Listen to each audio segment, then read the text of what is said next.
तो उन बच्चियों की क्या लाइफ हो जाएगी, उनके परिवार की क्या स्थिति हो जाएगी, अपने विद्यालय का, अपने गांव का क्या नाम होगा, ये एक सोचने का विषय साथी हो। कोई बेटी अगर मान लो वहाँ रील बना रही है, 5 बच्चियां हैं साथ में, कई कोई अगर मान लो वॉशरूम कर रही है वहां पर, उसकी वीडियो वायरल हो जाती है, तो कितनी बड़ी शर्म की बात है अपने लिए ये।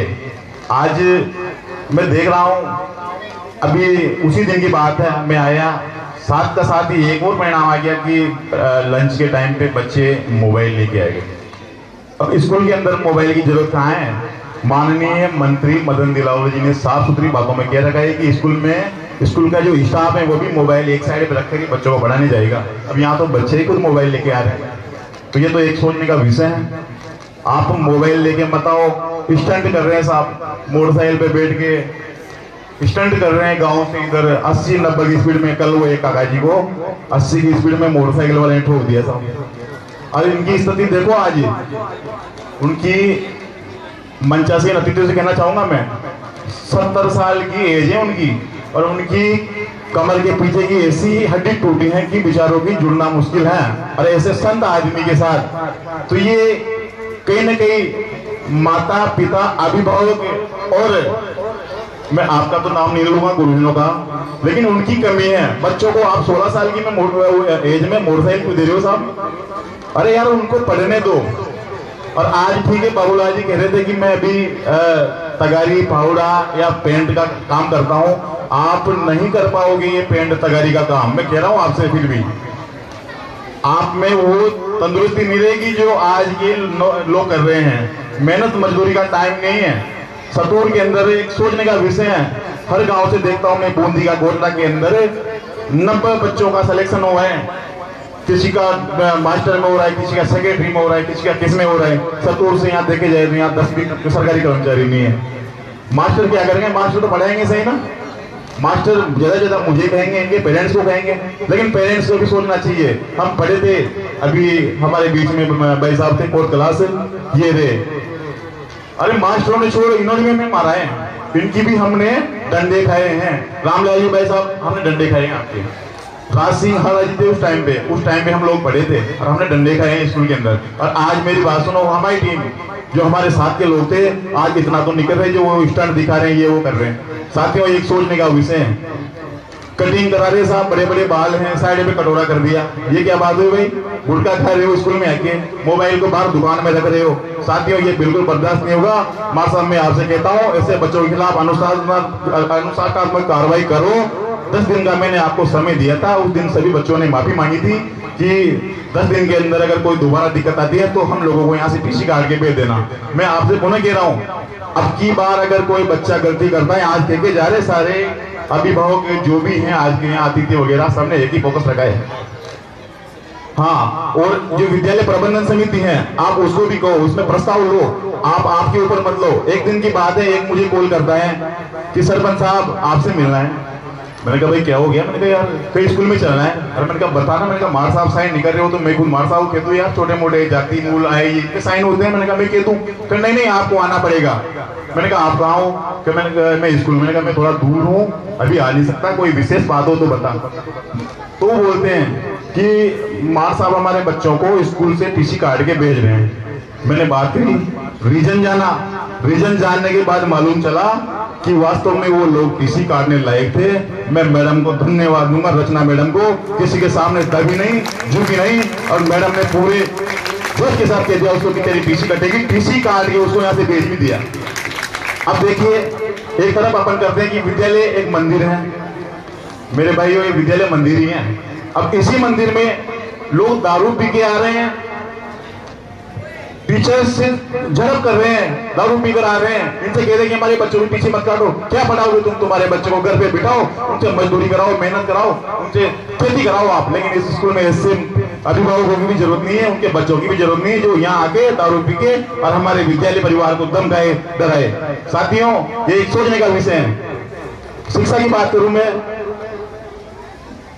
ग्राम पंचायत सतूर से अनेकों जनप्रतिनिधि आए, मैं भी रहा हूँ और पहले वाले भी, सभी ने अच्छा काम किया है शिक्षा को लेकर। मैंने पहले भी कहा था कि राज सिंह महाराज जी के टाइम से मैं यहाँ हूँ और हम बाबूलाल जी हम सारे के सारे देखते आ रहे हैं। विद्यालय के अंदर जो भी रिजल्ट आता था अच्छा रिजल्ट आता था, रिजल्ट अभी भी अच्छा आ रहा है। लेकिन आज की स्थिति एक है, एक बच्चा 10 बच्चों को बिगाड़ने की कंडीशन में लगा हुआ है। उस एक बच्चे को आप निकाल दो यहाँ से, 10 बच्चे ऑटोमेटिक सुधर जाएंगे हमारे साथ। शिक्षा के लिए मेरी हमेशा सोच रही है कि शिक्षा गांव के लोग शिक्षित हो, क्योंकि आज के जमाने में शिक्षा के साधनों की कोई कमी नहीं है। आज आप चाहो तो मोबाइल के माध्यम से भी आप शिक्षा ग्रहण कर सकते हो और आपको उसको गलत यूज लो तो वो भी ले सकते हो। आजकल विद्यालय के अंदर ही देख लो आप, कंप्यूटर के साथ। हमारे टाइम पे कहाँ कंप्यूटर थे?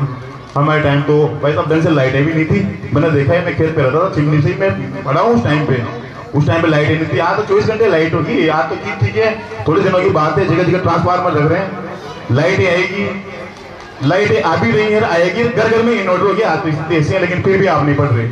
मैंने शिक्षा के लिए हमेशा आवाज उठाई है। जब भी मेरे से पूरी सतूर ब्लॉक के अंदर, सतूर के अंदर जितनी भी स्कूल हैं, कुछ न कुछ मैंने उनमें देने का प्रयास किया है। मैंने पूर्व में भी राजकीय बालिका उच्च माध्यमिक विद्यालय जो भी वर्तमान में है, वो एक प्राइमरी स्कूल था, उसको मैंने उस टाइम पे कांग्रेस सरकार थी, तत्कालीन मुख्यमंत्री अशोक गहलोत थे, मैंने उनसे निवेदन किया और उन्हीं के समय में वो 8वीं से 10वीं कराई। आज वो 12वीं की स्कूल है, लेकिन दिक्कत साथियों ये है कि उसमें स्टाफ नहीं है। कुछ ही दिनों पहले 2 बार तो मिली है मैं सीताराम जी जाट से, प्रभुलाल जी सैनी से मैं मिलके, उन्होंने सीताराम जी जाट से कहा, मैडम से मेरी बात हुई थी, एप्लीकेशन उन्होंने दे दी थी। उन्होंने मुझे पूर्ण रूप से आश्वस्त किया है कि सरपंच साहब किसी भी कंडीशन में आपका स्टाफ लगाएंगे। साथियों हम लोग कोशिश कर सकते हैं और हम अब भी प्रयास करेंगे। मैंने इसी विद्यालय में देख लो आप, इसमें भी मैंने आप सभी को बताया, तेजमल जी मारसा को बताया कि स्कूल में जरूरी नहीं है वो एक 4 दीवारी जो अभी वर्तमान में 50-60 फीट बाकी रहेगी, इसकी वजह से भाई मेरे सारे काम बुनाए जा सकते हैं, आप सभी को पता है। वैसे भी मैंने हमेशा मैं जब भी 15 अगस्त या 26 जनवरी को कार्यक्रम में आता हूं तो मैं सोचता हूं कि ये अपना लास्ट प्रोग्राम है, पता नहीं ऊपर वाले ने क्या चाह रखा है कि मेरा तो कार्यक्रम बढ़ता ही जा रहा है। अब अभी तो मुझे पूर्ण रूप से विश्वास किया कि अब तो चुनाव आएंगे, लेकिन पहले भी मैं कह के गया था, मैंने कहा भाई मेरे पास बजट नहीं आएगा क्योंकि चुनाव छाती पे है। अभी बाबूलाल जी ने कहा ये 4 दीवारी के लिए, साथियों मैंने यहाँ पहले भी सीसी करवाया है। इधर मार साहब ने कहा कि इधर भी आओ, शौचालय बच्चियों के लिए, बच्चों के लिए इधर अलग से शौचालय किया है। बाबूलाल जी मैं आपको आश्वस्त करता हूँ कि देखो मैं पुनः कह रहा हूँ कि मैं कार्यक्रम होते रहेंगे, 26 जनवरी भी आएगी, जरूरी नहीं है आज मैं घर पे जाऊं 8 दिन के बाद ही आचार संहिता लग जाए, लेकिन आचार संहिता के पहले मैं 2 लाख रुपए की घोषणा करके जाता हूँ 4 दीवारी की।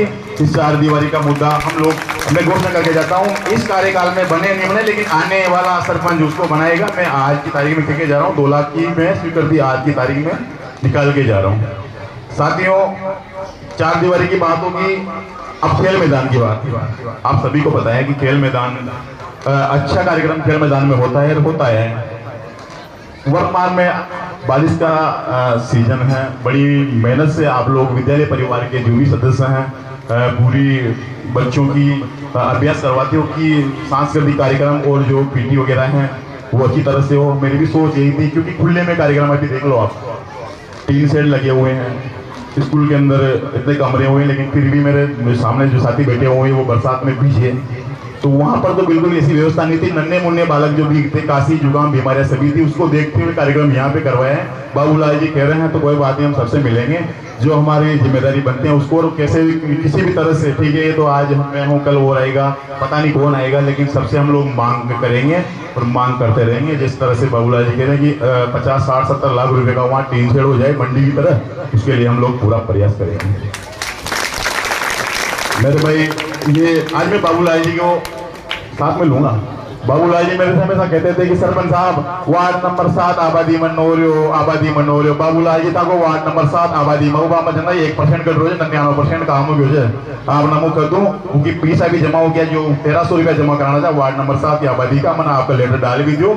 वहाँ मिस्त्री लाल जी से हमारी बात हुई, मिस्त्री लाल जी ने से की कि सरपंच साहब बहुत जल्दी वो काम आपको हो जाओ।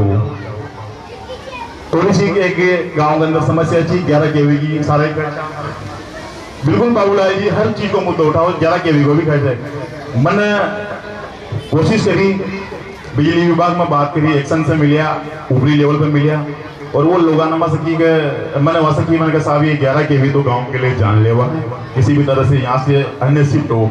तो उन्होंने 3 किलोमीटर जो कि बसोली मोड़ से सीधा वहां तक अंडरग्राउंड उन्होंने बना तो दिया, एस्टिमेट अंडरग्राउंड केबल का एस्टिमेट बना दिया। मैंने कहा ये तो मैंने कहा हवाई बातें हैं, 3 किलोमीटर का पास हो आप, तो मैंने कहा उचित प्रबंधन करो ताकि घरों से 11,000 हट जाए। साथियों अभी कल की बात है, 11,000 केवी को बड़े टावर लगा के और बिल्कुल मकानों से ऊंचा उठा के साइड में निकाल दिया, मकानों से 10-12 फीट होगी होगी बाबूलाल जी, आपको पता है।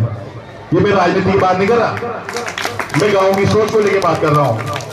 मेरी सोच यही है, मैं अभी भी कहता हूँ गाँव के अंदर आप देख लो, मैंने कचरा गाड़ी गांव के अंदर चलाई ताकि मेरा गांव स्वच्छ रहे, साफ रहे, सुथरा रहे, गांव के अंदर किसी भी तरह की बीमारियां उत्पन्न ना हो। इसके लिए मैंने लोगों को मोटिवेट किया। मैंने फर्स्ट में कचरा पात्र रखवाए तो अब देखो ग्राम पंचायत हर व्यक्ति से जाके नहीं कह सकती, मैं आज यहाँ कह रहा हूँ, छोटे मोटे आयोजन वर्गों में तो वहां कहूंगा, लेकिन मोहल्ले के लोग क्या करते हैं, उस कचरा पात्र को जबकि बनाई नहीं, जाने कौन सी दुश्मनी निकालते हैं, उस कचरा पात्र माचिस लेके उसको जला देते हैं सब कचरे। अब कचरा पात्र का चद्दर ही जल गया था, खत्म कहानी, टाटा बाय बाय, ये स्थितियां होगी उस कचरा पात्र। फिर मैंने देखा, मैंने उन कचरा पात्र को सुधारा, कुछ कचरा पात्र टूटे तो खेल मैदान में रखा। अब खेल मैदान में 14 कचरा पात्र रखे हुए थे, उसमें से स्थितियां ऐसी होगी कचरा पात्रों की, रामोदार जी भाई साहब आप बात पे गौर करना, मेरे फोन आता है, वो एक प्रजापतों का भैया है, वो क्या नाम है बाबूलाल जी उसका, प्रजापतों का जो श्याम सेवा समिति से जुड़ा हुआ है हेमराज का रात को 9 बजे फोन आता है कि सरपंच साहब यार मेरे घर के बाहर कोई कचरा पात्र पटक गया। मैंने कहा भाई यार कचरा पात्र कौन पटक गया? तो उसने मेरे से कहा सुन रही बात, गाँव की स्थितियां आज ये हैं, उसकी स्थितियां आज ये हैं, उस कचरा पात्र टूटे हुए को कबाड़ी लोग पता नहीं कहां ले जा रहे थे, तो मोटरसाइकिल में थोड़ा पत्थर आ गया होगा, वो मोटरसाइकिल से गिर गया और कचरा पात्र को छोड़ भागी। कचरा पात्र की जैसे आवाज आई तो वो छोड़ के भाग गए। उसका यमराज का कॉल है कि सरपंच साहब यार ये तो ग्राम पंचायत सतूर लिखा हुआ है। मैंने कहा यार देखिए खेल मैदान में देखते हैं, खेल मैदान में 14 कचरा पात्र से 3 कचरा पात्र रह गए, बाकी 500-700 रुपए में गाँव के लोगों ने देख दिया उसको। अब क्या करे साहब, पंचायत को कचरा पात्र के भी कैमरा लगाएगी क्या? ये एक सोचने का विषय है। अभी खेल मैदान में एक दिन की बात है, वो टीन शेड उड़ गया साहब, अपन ने वो रंगमंच का कार्यक्रम करते हैं तो बना रखा है, तो टीन शेड उड़ गया, तो दूसरे दिन उसी टीन शेड की जो पीछे की एंगले हैं उसको काट के ले गए। सामने स्टेडियम के गेट के सामने एक लाइट का पोल गिर जाता है तूफान आने की वजह से। उस दिन में वेदनाथ महादेव में था, मुकेश राम साहब थे, खाना खाने गए थे, रात को बारिश आ गई, हम लोग लेट हो गए, रुक गए। भाई साहब वो पोल गिर गया, उस व्यक्ति ने परवाह नहीं करी कि इसमें 11,000 आ जाऊंगा, लाया पाना, खोली चैनल और ले गए साहब उसको घर पे। अरे यार मर जाओगे यार, 11,000 है उसके अंदर यार, ये तो सोचो भाई लाइट कटिंग नहीं कटी। सतूर की स्थिति है, मैं बता रहा हूँ आपको, कचरा पात्र को लोग छोड़ नहीं रहे, लाइट को पोल को छोड़ नहीं रहे, टीन शेडों को छोड़ नहीं रहे। अरे यार थोड़ा शर्म करो यार, मेहनत करो मेहनत, और बच्चों को पढ़ाओ लिखाओ, बच्चों को शिक्षित बनाओ। अरे सतूर से नहीं तो आप दूसरे गांवों से प्रेरणा लेके आपके बच्चों को पढ़ाओ। मैं कह रहा हूँ सतूर के लोगों को मैं वहां देखना चाह रहा हूँ सरकारी सेवाओं में। क्या तरह है इसमें, एक साइड कटिंग करा ली होगी साहब, मोटरसाइकिल दौड़ा ली, स्टैंड कर लिया, कोई मतलब नहीं है। साथियों मेरा चिल्लाने से मेरी बात सुनो, मैं भी दुखे में रहे। बाबूलाल जी ने परसों भी कहा था कि सरपंच साहब अपन पूरे गांव को बुलाएंगे, कहा भी था, सोशल मीडिया पे प्रचार प्रसार भी किया, लेकिन कोई भी नहीं आए। जिनको दुख था वो लोग आए हैं, लेकिन आप सभी जिम्मेदारी के साथ उनके जितने भी अभिभावक हैं, पेरेंट्स हैं, बच्चे यहाँ पढ़ते हैं, बच्चे आप भी सुन लो, मैं कह रहा हूँ आपको लास्ट बार, सारे वक्ताओं ने कहा है आप आपकी बिगड़ी हुई आदतें सुधार लो, नहीं तो ऐसी स्थिति में लाके छोड़ देंगे कि आपका एडमिशन अन्य स्कूलों में भी नहीं होगा। मैं आपको बता दूं, मेरे हमारे तेजमल जी साहब ने 2 कचरा पात्र विद्यालय में लगाने की मांग करी है, लगा देंगे सर, इसके मैं घोषणा करता हूँ। साथियों बातें तो बहुत है करने की, लेकिन कार्यक्रम भी बाकी है, अन्य लोग भी बैठे हुए हैं। मेरा इतना सा कहना है कि गांव के अंदर कोई भी काम हो सरकारी, उसमें आप जिम्मेदारी से उस काम को करो। आप सरकार का पैसा लग रहा है तो ये मत सोचो भाई सरकार का लग रहा है पैसा, वो आपका पैसा है, आपकी जेब का पैसा है बाबूलाल जी। आपका पैसा लग रहा है। कचरा पात्र को मत चोरो, आप दीवारों को मत तोड़ो, स्कूलों के अंदर जाके दारू पी रहे हैं, मिराज गुटखा खाकर वहां थूक रहे हैं। एक बार मैं गया रात को 9 बजे, मैंने देखा किसी का फोन आया कि यहाँ दारू पी रहे हैं। मैंने वहां जाके देखा, मैं जैसे उसको चपाड़ा मारने लगे, अरे ये साल फलाना का आदमी। मैंने कहा क्या हो गया फलाना का आदमी, तो साला पैरों में गिर गया। फिर बाद में बोलता है कि भाई साहब मेरे परिवार दिनों से मत कहना, दोबारा गलती नहीं करूंगा। तो इस तरह ये काम मत करो। बाकी आप सब समझदार हो, ज्यादा बोल रहा हूं उसके लिए मैं माफी चाहूंगा। आप सभी ने मुझे बुलाया, मान सम्मान दिया, उसके लिए बहुत बहुत धन्यवाद। साथ ही मैं मन से कहना चाहूंगा अभी पूर्व में, ठीक है, वो तो गवर्नमेंट के जो काम है, जो रूरल है, चलता रहेगा काम। मैं हूँ आजकल, दूसरा सरपंच जाएगा, चलते रहेंगे, करते रहेंगे। लेकिन अभी पिछली बार तेजमल जी ने कहा कि हमारे पंखे की जरूरत है, तो शायद ये अपन सभी ने मिलकर, ये जो आज अपन बैठे हुए हैं, बिल्कुल गर्मी नहीं है, 6 पंखे मैंने दिए, राम अवतार जी ने दिए, आपने शायद दिया, ईश्वर जी ने दिया, धनराज ने फिटिंग करवाई। इस तरह से सारे मिलकर सहयोग करें। विद्यालय अपना है, बच्चे अपने हैं, और इसी विद्यालय के देन है जो आज हम लोग सक्षम हैं।